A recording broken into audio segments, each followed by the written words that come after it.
So Corey, you were an entrepreneur in your career before joining Ripple. You were also a journalist. I mean, you were at Bloomberg and as a reporter. Can you give us a little narrative on kind of what brought you through this journey and to Ripple, where you are now? So about a year ago, 2 years ago, I was speaking at some event in Silicon Valley. I was an anchor at Bloomberg TV and Bloomberg Radio. I had a radio show as well. And I hated the way they do the intros when you do these events, right? They go through your LinkedIn profile and they get to things that are less and less relevant and older, and then you find out he went to college. He likes cats, great.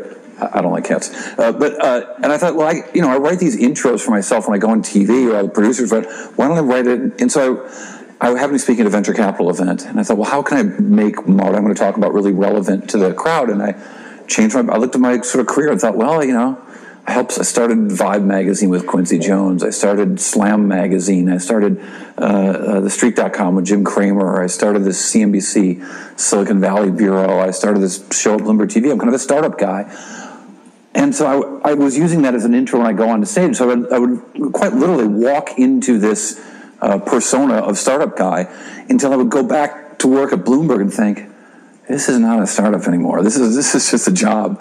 So I knew I needed to do something different. About a year ago, not even a year ago, Brad Garlinghouse, the CEO of Ripple, called me up to go for a walk. We would do this every once in a while.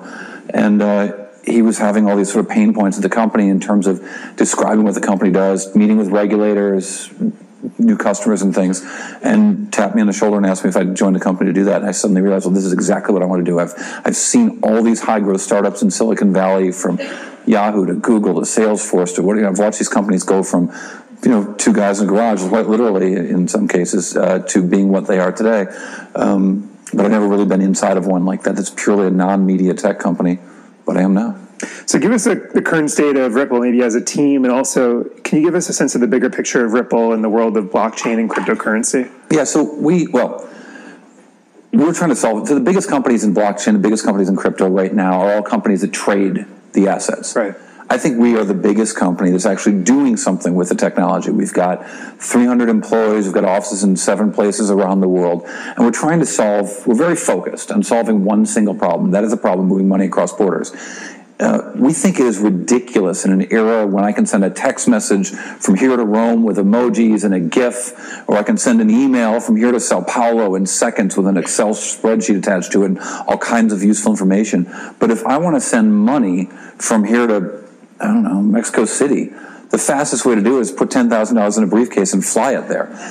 That's ridiculous. And that is the state of the art right now when it comes to moving money across borders. It's also, not only is it slow, it's really expensive. The average cost of remittances, the World Bank put out a study a few weeks ago. It's I'm actually writing something about it for our website. It's kind of a crazy, celebrating the fact that for the first time in human history, the cost of remittances for 2 months in a row was below 7%. It was, I think, 6.94% in October. Well, that's crazy. Businesses tend to have about a 5% operating profit across all types of business. It does not make sense to be global, truly global, for most businesses, because the cost of moving money is so expensive. And then there's the accuracy. The current system in SWIFT has about a 6% error rate, which is like losing power for 1 hour of the day. You just don't know when. So we're trying to solve that problem. So we've written a handful of software products, some of which use cryptocurrency to move money across, move value across borders all over the world, really to create an internet of, not of data, but of value, and being used by financial institutions, banks, remittance companies, and so on, who already are doing anti-money laundering, are already doing the know your customer rules that are required in global finance, but are able to do business in seconds and minutes, not days. And so for those of us that are new to Ripple and the structure, can you just talk to us about the difference between Ripple and XRP? Yes, my jihad. There is a cryptocurrency, a digital asset. We call it digital asset because I think cryptocurrency is too sort of limiting of a concept. But there's a digital asset called XRP. The work to create XRP happened before there was ever a company called Ripple. The creators of that asset gifted a bunch to the founders of a company called Ripple, hoping that they would start to create a value around this digital asset.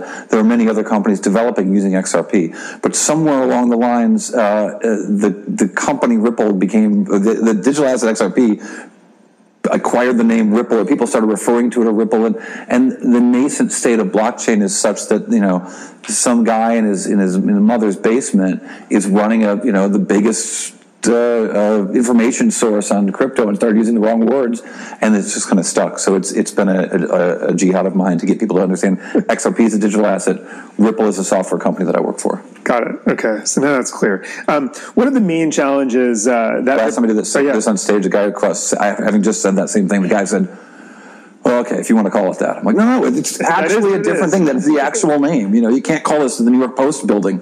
You know, it's actually a different name. There would be a difference. And there is a difference. In those two. Maybe you could talk about some of the challenges now, because you're in a new space. There's a lack of regulation, but there's also increasing regulation. There's scrutiny. There's scams. There's all kinds of weird stuff going on. Yeah. The banks that are...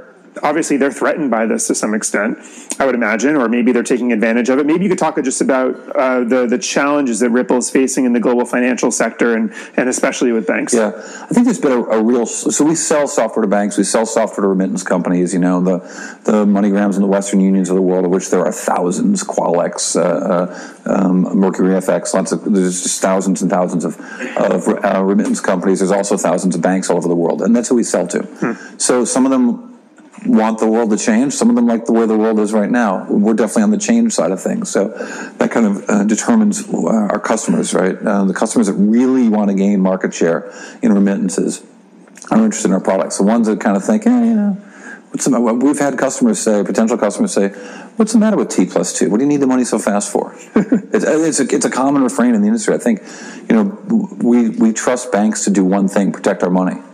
Being innovative is not in the goals of most financial institutions. Yeah. Being safe is.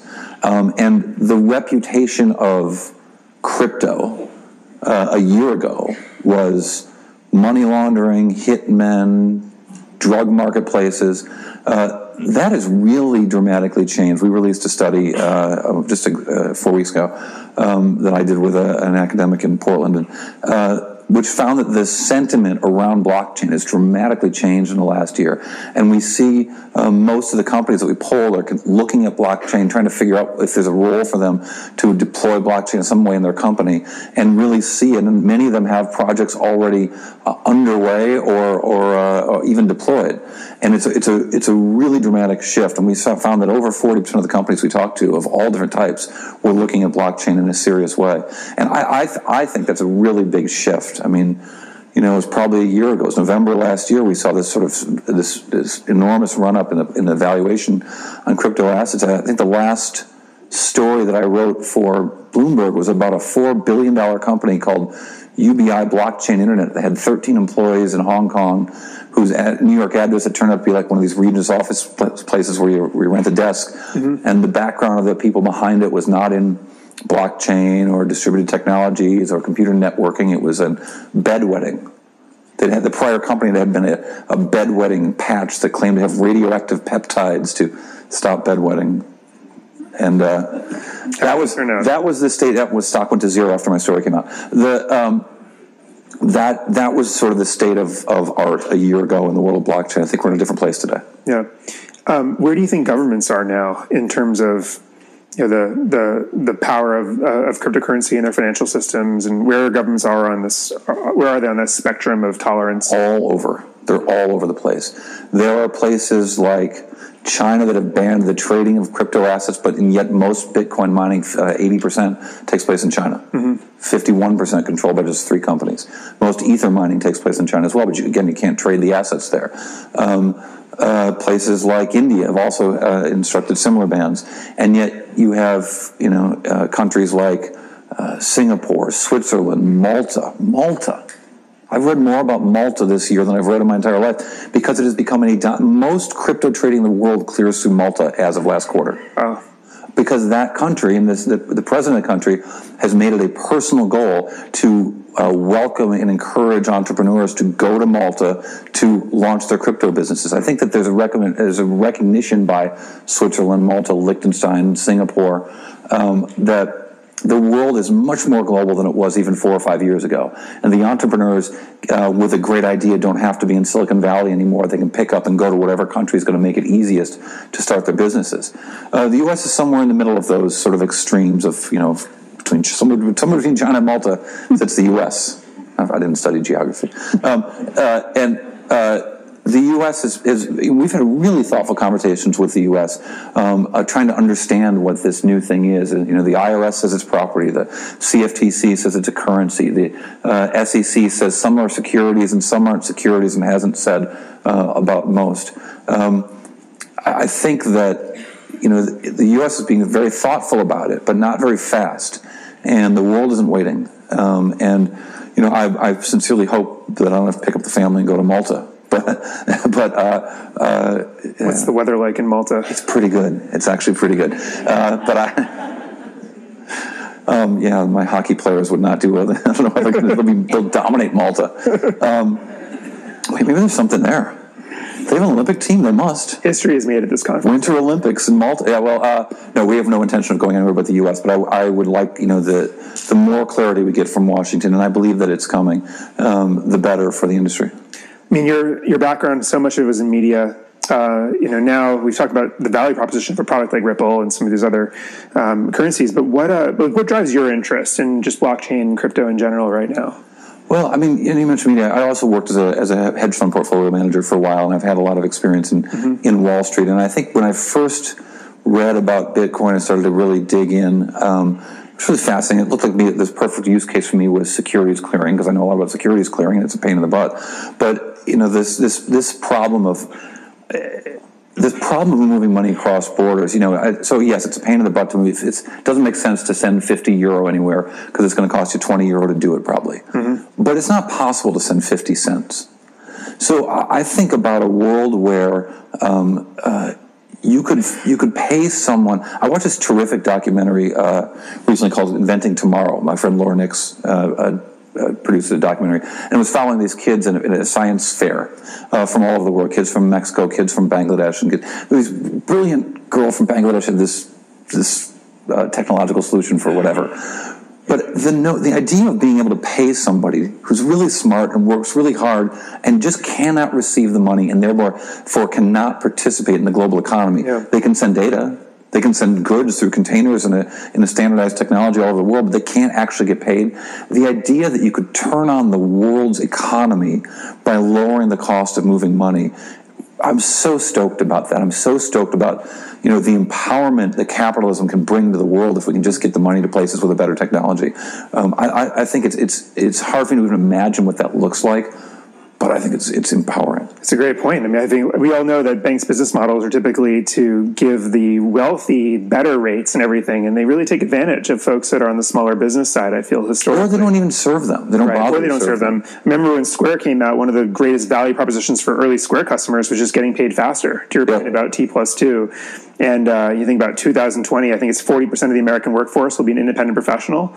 So this sort of technology is needed more than ever. It's intriguing because it can really change things. I think I hesitate to tell a story about this guy. Tell the story. No, there's this guy in my neighborhood that does yard work and stuff, and his family stays in Mexico. It's a cliched story, which is why I hesitate to mention it. But they're going to tell us something like secret that we could. No, it's just his name's Juan Garcia, right? It's like a cliche, but he lives in the San Francisco Bay Area. He drives a pickup truck. He sees his family irregularly because they stay in Mexico. He's got a couple of kids.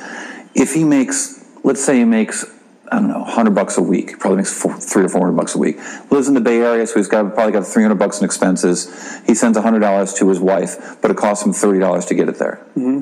What if he could send $98 to his wife? His family standard of living goes from $70 a week to $98 a week. Mm-hmm. That's about a 45% increase in the standard of living for that family. That is amazing to me.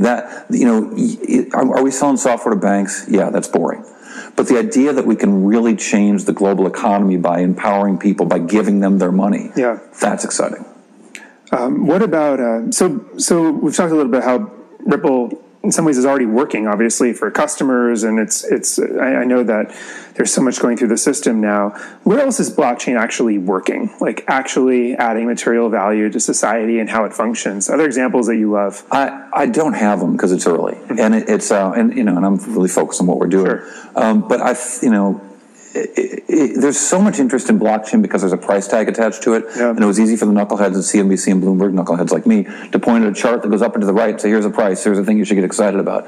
No one in the general public knew what TCP/IP was when that first sort of started 30, 40 years ago, the early days of the ARPANET. Nobody knew about that because there was no price, because there was no price tag attached to it. So there's tremendous excitement about the idea of blockchain long before there was any use of it.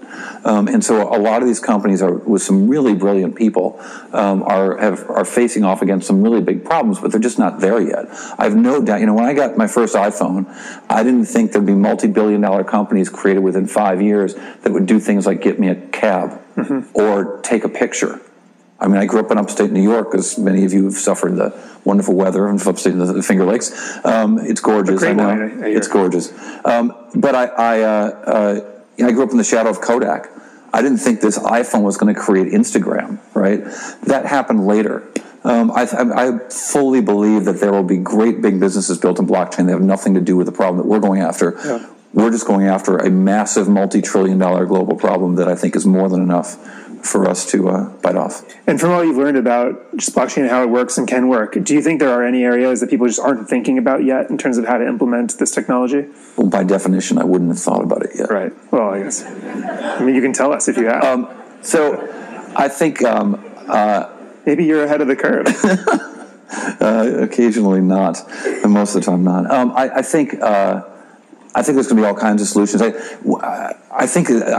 do think the inverse. There's a lot of things that people are looking to apply blockchain to that don't work and won't work. And when I talk to people about blockchain ideas, which I do a lot, I'll say, well, why couldn't you do that with a database? Yeah. And quite often there's not a good answer to that question. What are the great classic questions to determine whether something should be blockchain enabled or not? I mean, one of them is, could that be done with a database? Should it just be centralized? I guess. Well, and does it need to be decentralized? Right. So we face this with banks, where banks don't want how open source is it and how open source does it need to be. Yep. Open source banking is not something anyone with a bank account wants. Yep. Right?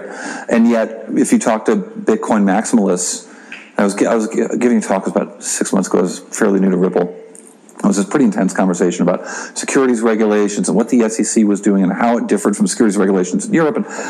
And we were talking for about an hour, and this guy in the back of the room raised his hand and says, well, but what are you going to do when we're all living in space and the world can't support life anymore and you've created a financial system for banks? I said, well, sometime between now and then, we're going to sell software, and then when we're in space, you can work on your space thing. But there are people in the Bitcoin community in particular that really sort of are thinking about a world, somewhere very far off in the distant future where there are no government, no banks. We don't subscribe to the theory that there will be a world without government and banks. So then, and I guess maybe for our final question, then we'll maybe take a few from the audience before we run out of time. 10 years from now, what do you think, where is Ripple? What is its role in our daily life? Well, I think it'll be a much bigger company. We'll hopefully have not 100 banks, but many, many more banks. Not a handful of remittance companies, but lots of remittance companies. I certainly hope the company does well and the Johnson family does well as a result. But I think I do really think about, I don't know what it means for employment, for inflation, for the role of other currencies, what it means for global power to have a truly global economy where we can look at the $23 trillion that are laying around in Nostra Vostra accounts that are sort of set up waiting for prepayment because money's so slow. Amazon, probably the most capital efficient company in the history of the world, has $1 billion laying around in accounts to pay employees somewhere or to pay a vendor somewhere because the system moving money is so slow. So I can analyze all that and figure out what that looks like. I can't imagine what a world looks like in 10 years when you can employ that worker in Bangladesh from the States, or you can move, a Thai nanny can send money home from Japan to pay her family, to have her family have a truly better standard of living in places where an extra $5 a month is a difference, is a life-changing difference. Yep. I can't really imagine that, but I'm pretty stoked about it. Really exciting. So let's have a round of applause for Corey. Thank you. let's see. Zach, do you want to call for some? Yeah, we have some time. So we have a few minutes for questions if there are any. Zio, I see one in the back in the corner. Hi, so my question is, we all know that cryptocurrency industry is going through so many issues, but can you talk about how the tax issues and how IRS is approaching this and how IRS is approaching cryptocurrency? Is that the tax issues and IRS issues and how it impacts your business? So it's a great question. So the IRS has decided that that cryptocurrencies are property and should be taxed as property, and the capital gains is based on your like any other capital gains. If it's long term or short term, it's determined by the duration of your holding of the asset, and of course, but the interesting thing is cost. So when my company Ripple was gifted all the XRP that it was gifted at essentially zero cost. So we have. When we sell a little XRP, and we sell a little bit on a regular basis, less than 0.2% of all the trading of XRP is us selling it. We're doing that to add liquidity to the markets and also to, pay for my wares. There's a tremendous tax cost to that. There's, because it came at zero basis. So you can imagine what that is, but that's the way the IRS treats it. Sorry if this is kind of an elementary question, but is Ripple intended to be like a drop-in replacement for automated clearinghouse or something like that? Ripple's meant to be a replacement for SWIFT and the messaging system those banks use and other things like ACH they use to settle transactions. XRP is meant to be a digital way to move value, to move digital money, if you will. And it's really focused on that. So there are other cryptocurrencies. Ether is an example of something that can do all kinds of stuff, including move value. But there was, some people in the industry look at that and say, why is Ether so slow to close a transaction? Well, maybe because it's trying to do too much, or just trying to do so much, or it can do so much. XRP is purely focused on value. It can do, Visa-like 1,500 transactions per second, and is really equipped to do things in a digital network that, as I described at the beginning of our talk, we don't have digital value right now. When you send someone a Venmo payment, they don't actually get the money for like 3 to 5 days. They might credit an account, but there's risk being taken by the company there, and that's why the fees are so high. When you use XRP, when one of our customers uses XRP to move money from Thailand to Spain, it happens in less than a minute or two, and it's very accurate and quick to do so, and it wouldn't be possible without that technology. What is the impact on cryptocurrency when different governments like Venezuela, they came up with their own cryptocurrency, petrol-based? So what will happen with the decentralized cryptocurrency? What will happen with the decentralized currency? Yes. Crypto? Many of the, I would argue, decentralized apparently is in the eye of the beholder. Some digital assets people think are decentralized, and other people will look at the same one and say it's not. I'll tell you that XRP is 100% decentralized by any notion. I think the notion of centralization changes. I would argue that Bitcoin and Ether are more centralized than they used to be because of the way mining has changed and where the mining has shifted to. XRP is more decentralized than it used to be because, my company controls 7% of the validators on the network. We own a lot of XRP, but we don't own enough to alter the votes on the things the XRP community can do in terms of managing that network. And Ripple may succeed or fail, and I've certainly put my bet towards succeed, but XRP will continue to exist. And the other companies out in the XRP ecosystem that are developing businesses based on that technology will be able to continue to use XRP whether Ripple's around or not. Hi, thank you so much for your insights. I had a question about how you think this will impact like global company structure. Like, for instance, I imagine if everything's successful, it would be easier for companies to pay and, in fact, hire people in different places for maybe less than they would pay in town, which some might argue is fantastic, some might argue is kind of further. But I was wondering, like, how do you see like company structure and companies acting over multiple different places over the next few years or 10 years, 20 years, if this becomes commonplace? I can speculate. It's certainly out of my expertise, but I think that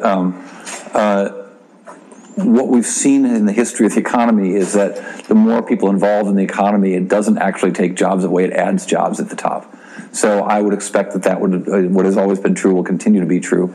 I'm not trying to be political or verified caravans or no caravans, but we know is the more people involved in the economy, the more people are involved in the economy, and the better the economies are. And certainly the transition from one economy to a new economy can be very difficult and unfair to people. But I think that generally we're going to see more people and more companies all over the world be able to do business together. And I think it's fascinating. It's not just changing business as it is today. It's what business might look like in the future, and I think it's going to be very different. Hey, so I have two questions. First, how is it that Ripple is able to be cheaper than their competitors? And the second is, why can't a centralized company like Western Union just compete, come up with their own software, and just take out the competitive advantage that the company has currently in the status quo? Both very good questions. So the first one, Ripple, why is it cheaper? For a lot of reasons, it's just cheaper and better. But it's because the technology of XRP allows for transaction to happen really fast. The current state of the art in the financial industry for moving money across borders is based on a messaging platform called SWIFT. SWIFT was written in 1973. So, it was a consortium. It's run by a consortium of thousands of banks with thousands of employees in Belgium. And in order to make any changes to the SWIFT network, you have to get all the disparate pieces of the financial system essentially to agree to it. So it has not been a home of innovation. A lot of banks say, "What's the matter with T+3?" Right? I mentioned this before. It's kind of amazing, but they don't really mind the way that world is. And there hasn't been a technological solution to fix that has come up until Ripple's products have arrived. And if it wasn't for XRP technology, you couldn't truly exchange value, thousands of times, in a second. And because of that technology, it's why it's able to be so cheap. I'm sorry, your second question?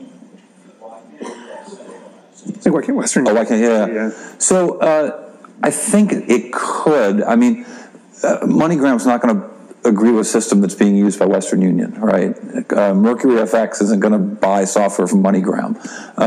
It is true that Netflix runs on Amazon Web Services, but I think those kinds of examples are far and few between, where a competitor is using the technology of another competitor. You would think with a network like MoneyGram, or Western Union even, that they would just dominate the business. They wouldn't have any competitors, and yet they have thousands. So you got to ask yourself why. And I think a lot of it is on the end of the network, because MoneyGram and Western Union have some of the best networks ever in the history of finance. They have very, very low costs. Some of their costs, from what I understand, are 1/10 of what their competitors are, and yet they have these competitors. And I think that's because their competitors are offering a better experience, better locations in some places, but doing something that those companies aren't. I get these emails about new customers we've signed up, and I have to say I've rarely heard of them because they're all over the world. But when you walk the streets of Singapore, Hong Kong, there's money changers everywhere, right? You've seen this, and it's just a different world. It's hard for us to imagine the U.S., but there's lots of competition out there, and these businesses are saddled with very high costs. Mm-hmm. So obviously this is a pretty interesting new technology. You're moving money across borders and you're changing the rate at which money can cross borders. Can you talk a little bit how that will affect exchange rates? How will exchange rates be managed in a different way going forward? And will it change the global economy because of the changes that Ripple will bring? Yeah. It's kind of impossible to know. I mean, we've seen some academic work on it. I don't imagine we'll ever get to 100% market share. Maybe a Google thing will happen, but I kind of doubt it. That said, we've seen customers show us product that they're doing developed on us, saying they'll let their customer go onto their iPhone or Samsung phone or whatever and say, I want to move this amount of money. You can move it right now using Ripple for this cost, or you can move it in 4 days for that cost. The only thing is, for us, it's so much, for using Ripple, it's so much cheaper that the app was, we want them to do that to make us look, to show how great our service is.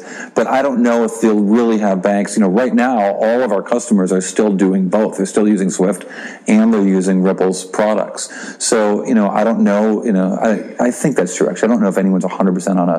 But I would expect we will have customers that are only using Ripple's products, and some some people like the way the world is, and they'll probably stick with what they're doing. But it's hard to imagine what happens when you suck away a lot of volume of the trading of currencies, and at what point it starts to matter the most. I guess if you think about it, what happened in those places where the currencies are traded the least.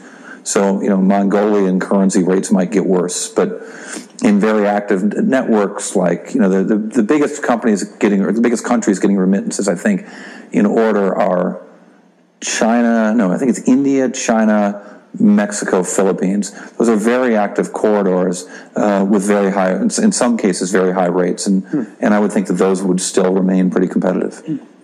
Corey, thanks again. Thank you. Yeah, appreciate it. Things are about to change.